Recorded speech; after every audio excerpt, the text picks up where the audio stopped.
Rocky 99, Conemaugh Health System, Somerset Hospital, and the Cambria County Drug Coalition teamed up to fight drug addiction in the Laurel Highlands with our Hearts Against Heroin campaign. And today we welcome Pastor Rick Horner of Conemaugh Grace Bretheren. Thanks, Rick, for coming. We appreciate that. I'm glad to be here. Glad you will have me. Absolutely. Now, he's got something, they've got a training actually going on that we're going to talk about in a little bit. But as I was thinking about you coming in today, we don't always remember that clergy can really help us with this whole epidemic too. Now, how did this all get started? You actually reached out to the coalition? Yes, Pastors from our ministerium have been working on ways to help with this problem, and then we heard about the coalition, and so we asked if we could be a part of that. Oh, great. I'm in Conemaugh, so there's people who come to me with problems that their children are having or whatever, and others in the neighborhood hear about difficulties, and so they'll come and ask me what I can do or what help is available, and then I try to counsel with them first and then try to get them to the right sources. Well, that's something that, my grandfather was a minister for 40 years in the Nazarene church. And so that's something Dad always says, go ask the pastor. You can always turn to the pastor and ask him or her. Do you actually receive any kind of training in the drug addiction world? The training's been kind of few and far between. That's what I would assume because this isn't something you kind of went to school for. Right.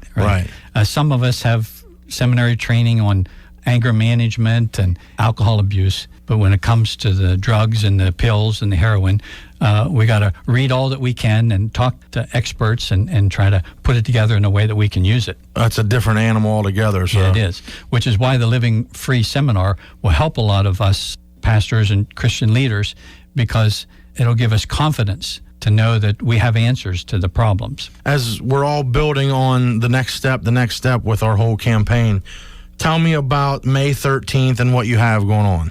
Okay, it starts at 9 o'clock. It's at the Locust Grove Church up Clapboard Run, up the mountain from the town of Franklin. And starts at 9 and it goes till 3 in the afternoon. There's a lunch involved, a nice big workbook that we're going to be talking through and filling in the blanks to help us to get the information that we need. And it costs $25. If anyone has a difficulty coming up with that money, we have a scholarship, and so it's a matter of people letting us know, and we'll be happy to finance that for them. Okay. I read something about a 80 to 90% success rate on this, too. Yeah. They go into the psychological causes why kids get involved in this. They deal with dysfunctional families, help parents to not be enablers. Then they come up with life coaches for the kids.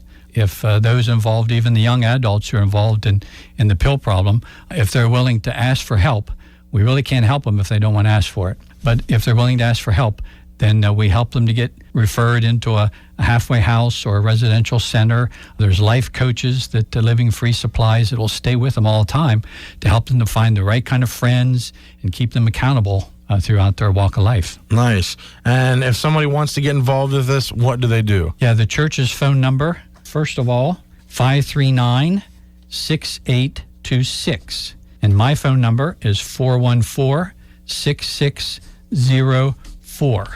Hopefully, you can register before Wednesday the 10th. Okay, and it is on May 13th. Mm-hmm. Yeah. So next Saturday. Next Saturday, right. Well, thank you, Pastor, for coming in. Appreciate your hard work in this, and we're glad to spread the word along with it. It's Hearts Against Heroin, presented by Conemaugh Health System, Somerset Hospital, with Spangler Subaru, Martin Baker America, Yeager's Heating Service, First Summit Bank, and Rocky 99.